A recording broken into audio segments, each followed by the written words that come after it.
കേരളത്തിൽ സോഷ്യൽ മൂവ്മെൻറ്റിൽ, അതായത് കേരളത്തിലെ പൊളിറ്റിക്കൽ സോഷ്യോളജിയിൽ നടക്കുന്ന ഏറ്റവും വലിയ ഡിസ്കഷനാണ് പാർലമെൻറ്റ് ഇലക്ഷന് ശേഷം മുസ്ലിം അപ്പീസ്മെൻറ്റ്, അതായത് മുസ്ലിങ്ങളെ പ്രീണിപ്പിക്കുന്നു എന്ന സംഭവം. അതുമായിട്ട് ബന്ധപ്പെട്ട വലിയ ഡിബേറ്റാണ് പലയിടത്തും മീഡിയയിൽ നടക്കുന്നു, പൊളിറ്റിക്കൽ പാർട്ടീസ് നടക്കുന്നു, കോൺഗ്രസ് പാർട്ടി നിശബ്ദമായിട്ടിരിക്കുന്നു. ഇതാണ് സംഭവം. അപ്പോൾ ഇതെന്തുവാണ് ഇതിൻ്റെ സംഭവം എന്ന് നോക്കാം. കാരണം ഇതുമായിട്ട് ബന്ധപ്പെട്ട് ചില എഡിറ്റ് പേജിൽ പല ആൾക്കാരും ലേഖനങ്ങൾ എഴുതുന്നു. അത് സോഷ്യൽ മീഡിയയിൽ വൈറലായ പല ലേഖനം എൻ്റെ കയ്യിൽ കിട്ടി. അപ്പം ഇതിൻ്റെ തുടക്കമെന്ന് പറയുന്നത് ബേസിക്കലി നല്ലൊരു ഡിബേറ്റാണ് ഈ സംഭവം. അതായത് ഇലക്ഷന് ശേഷം മുസ്ലിം കമ്മ്യൂണിറ്റി കോൺഗ്രസ് പാർട്ടിക്ക് വോട്ട് ചെയ്യുന്നു. കേരളത്തിലെ പ്രബലമായ ഈഴവ കമ്മ്യൂണിറ്റിയുടെ വോട്ടുകൾ BJPക്ക് പോകുന്നു. അതേപോലെ ക്രിസ്ത്യൻസും വോട്ട് ചെയ്ത് സുരേഷ് ഗോപി ജയിക്കുന്നു. BJPയുടെ വോട്ടിംഗ് ഷെയർ ഏകദേശം 20% മുകളിലോട്ട് ടച്ച് ചെയ്യുന്നു. ഇതുമായിട്ട് ബന്ധപ്പെട്ടാണ് ഈ മുസ്ലിം അപ്പീസ്മെൻ്റ് എന്ന് പറഞ്ഞ സംഭവം, സാമുദായികമായിട്ടുള്ള സംഭവം. ഇതിനെപ്പറ്റി വെള്ളാപ്പള്ളി അദ്ദേഹത്തിൻ്റെ ഒരു മാഗസിൻ്റെ അകത്തൊരു ലേഖനം എഴുതുന്നു. അതിനെ കൗണ്ടർ ചെയ്തുകൊണ്ട് MB ഗോവിന്ദൻ മറ്റൊരു ലേഖനം എഴുതുന്നു. അദ്ദേഹം വെള്ളാപ്പള്ളിയെ കടന്നാക്രമിക്കുന്നു. ഇപ്പോൾ ചോദ്യങ്ങളാണ്. അപ്പം 2019 ഇലക്ഷനിൽ BJP വെള്ളാപ്പള്ളി നടേശന് ഇലക്ഷൻ പ്രചരണത്തിന് അവർ ഹെലികോപ്റ്റർ കൊടുത്തു. കാരണം BJP കാൻഡിഡേറ്റ്സിന് വേണ്ടി വോട്ട് പിടിക്കാൻ വേണ്ടി. അദ്ദേഹം കേരളം മുഴുവൻ അവിടെ ഇവിടെയൊക്കെ പോയി ശബരിമല ഇഷ്യൂ കത്തി നിൽക്കുന്ന സമയം BJPക്ക് എത്ര ശതമാനം വോട്ട് കിട്ടി എൻ്റെ ചോദ്യമാണ്. ഈ പറയുന്ന MB ഗോവിന്ദനോട് CPMൻ്റെ ആൾക്കാരോട് ചോദിക്കുകയാണ് എത്ര ശതമാനം വോട്ട് കിട്ടി. അതാണ് ബേസിക്കലി ശബരിമല ഇഷ്യൂ. ശരിക്കും BJP ഗെയിം എടുത്ത് കളിക്കുമായിരുന്നുവെങ്കിൽ BJPക്ക് ശരിക്കും വോട്ട് കിട്ടിയേനെ. അത് വോട്ട് കിട്ടിയില്ല. 2024 BJPക്ക് ഇത്രയും വോട്ട് കിട്ടാനുണ്ടായ കാരണം അപ്പീസ്മെൻ്റ് പൊളിറ്റിക്സ്, അതായത് മുസ്ലിം പ്രീണനം ഉണ്ട് എന്ന് വെള്ളാപ്പള്ളി നടേശനും ചില ക്രിസ്ത്യൻ നേതാക്കളും ചില സാമൂഹിക ആൾക്കാരും ചില CPMൻ്റെ നേതാക്കളും രഹസ്യമായിട്ട് പറയുന്നുണ്ട്. അതൊരു വസ്തുത തന്നെയാണ്. അത് വസ്തുത എന്ന് വെച്ച് കഴിഞ്ഞാൽ റിയാലിറ്റിയാണ്. അപ്പോൾ അതിനെതിരെ മാധ്യമം പത്രത്തിൻ്റെ അകത്ത് എഡിറ്റ് പേജിൽ ഒരാളൊരു ലേഖനം എഴുതി. അപ്പം അദ്ദേഹം പറയുന്ന സംഭവമുണ്ട്. കേരളത്തിൻ്റെ ചരിത്രത്തിൽ ഒരാൾ മാത്രമേ മുസ്ലിമായിട്ടുള്ള ആൾ ചീഫ് സെക്രട്ടറി ആയിട്ട്, അദ്ദേഹം ഉത്തർപ്രദേശ് കേഡറിലെ 9 മാസമേ അദ്ദേഹം ചീഫ് സെക്രട്ടറി ആയിട്ട് ഇരുന്നിട്ടുള്ളൂ. കേരളത്തിലെ IASകാരുടെ കണക്കെടുത്താലും വേറെ ആൾ എഴുതിയേക്കുക, വേറെ ആൾ സോഷ്യൽ മീഡിയയിൽ എഴുതിയേക്കുകയാണ്. ഇപ്പോൾ ഡോക്ടേഴ്സിൻ്റെ കണക്കെടുത്ത് കഴിഞ്ഞാൽ പ്രശസ്തമായ പല പ്രൈവറ്റ് ആശുപത്രികളിൽ പോവുകയാണെങ്കിലും ഗവൺമെൻറ് ഹോസ്പിറ്റലിൽ പോവുകയാണെങ്കിലും അവിടെ അധികവും കാണുന്ന ക്രിസ്ത്യാനികളുടെയും ഹിന്ദുക്കളുടെയും പേരാണ്. അവിടെ മുസ്ലിങ്ങളുടെ പേര് ഡോക്ടേഴ്സിൻ്റെ ബോർഡിൽ കാണാനില്ല. IASകാരുടെ നോക്കുവാണ്, അതിനകത്തും അധികം പേരും മുസ്ലിങ്ങളുടെ പേര് കാണാനില്ല. അപ്പം ഇതാണ് അവർ പറയുന്ന അപ്പീസ്മെൻ്റ് ഒന്നുമില്ല, മുസ്ലിങ്ങൾക്കൊന്നും കിട്ടുന്നില്ല എന്ന് പറഞ്ഞു വരുന്നതിൻ്റെ സംഭവം ഇത്. ഇനി ഈ ടോപ്പിക് എന്തുവാന്ന് പറഞ്ഞു തരാം. എന്ന് മുതലാണ് മലബാറിലെ മുസ്ലിങ്ങൾ ഇംഗ്ലീഷ് വിദ്യാഭ്യാസം പഠിക്കാൻ തുടങ്ങിയത്? നിങ്ങൾ തന്നെയാണ് 1921 മാപ്പിള ലഹളയുമായിട്ട് ബന്ധപ്പെട്ട് നിങ്ങളത് പറയുന്നത് സ്വാതന്ത്ര്യ സമരമാണ്. ഞാൻ പറയുന്നത് തുടക്കം അത് സ്വാതന്ത്ര്യ സമരമായിരുന്നു, പിന്നീട് അതൊരു വർഗീയ ലഹളയായിരുന്നു. അതാണ് ചരിത്രം. അന്ന് നിങ്ങളെടുത്ത തീരുമാനമാണ് അവിടുത്തെയുള്ള മുസ്ലിം ഗ്രൂപ്പുകളും ഈ പറയുന്ന മാപ്പിള ലഹളയുമായിട്ട് ബന്ധപ്പെട്ട മുസ്ലിം ഓർഗനൈസേഷൻ എടുത്ത തീരുമാനമാണ് ഈ ഇംഗ്ലണ്ടും ടർക്കിയുമായിട്ടുള്ള വിഷയത്തിൻ്റെ പേരിൽ ഇംഗ്ലീഷ് വിദ്യാഭ്യാസം നിങ്ങൾക്ക് വേണ്ട.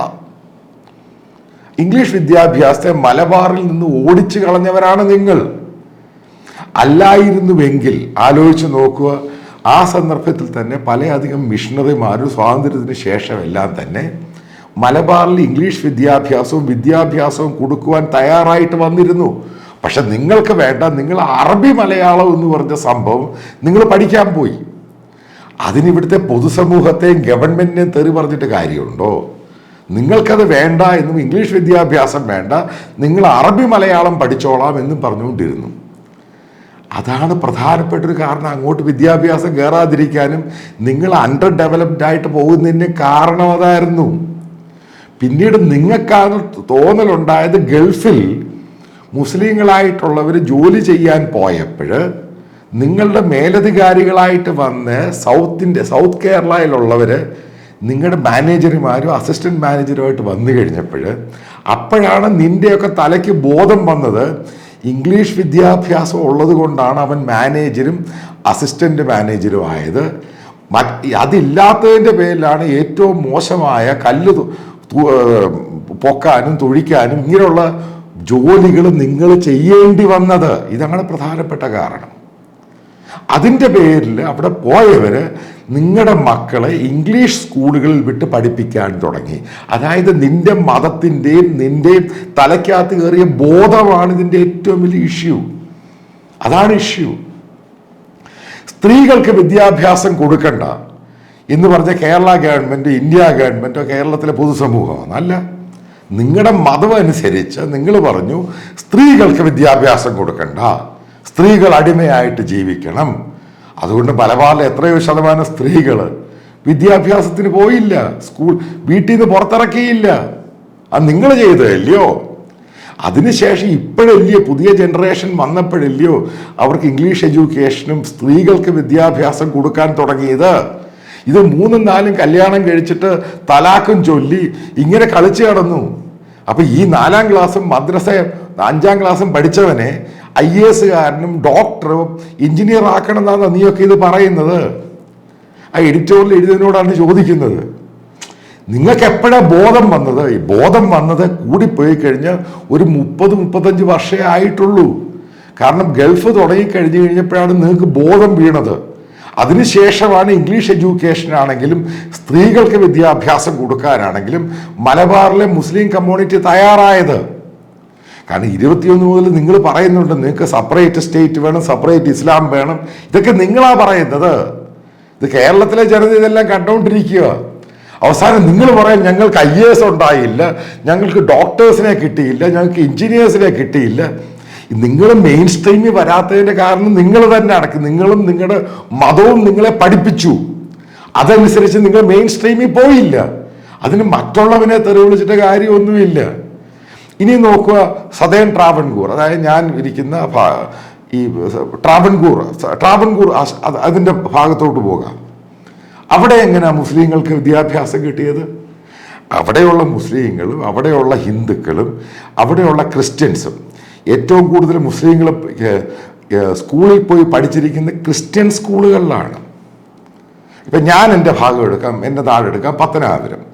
അവിടെ സെൻറ്റ് സ്റ്റീഫൻ സ്കൂളുണ്ട്. അവിടെ ഗവൺമെൻറ്റിൻ്റെ ഒരു മുഹമ്മദൻ എന്ന് പറഞ്ഞ് എടത്രയിൽ അവിടെ ഒരു സ്കൂളുണ്ട്. ഇപ്പോഴത് ഹയർ സെക്കൻഡറി ആയെന്ന് തോന്നുന്നു.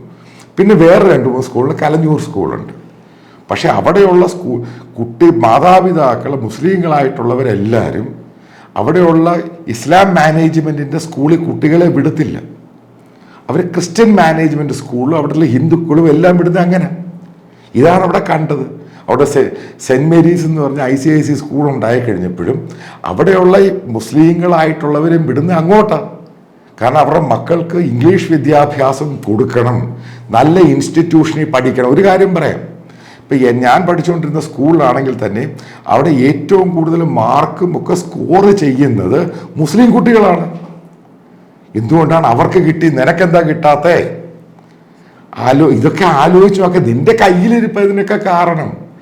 എൻ്റെ നാട്ടിലും ഈ പറയുന്ന ഓത്തുപള്ളിക്കൂടും മദ്രസയൊക്കെ ഉണ്ട്. അവിടെ അതിന് വലിയ പ്രാധാന്യം കൊടുക്കത്തില്ല. സ്കൂളുകളിൽ കുട്ടികളെ വിടും. കാരണം അവരുടെ പേരൻസിനെ വളരെ കൃത്യമായിട്ടറിയാം. ഇംഗ്ലീഷ് വിദ്യാഭ്യാസം അതേപോലെ കുട്ടികൾക്ക് വിദ്യാഭ്യാസം കൊടുത്തില്ല എങ്കിൽ അടുത്ത ജനറേഷൻ മോശമായി പോവും.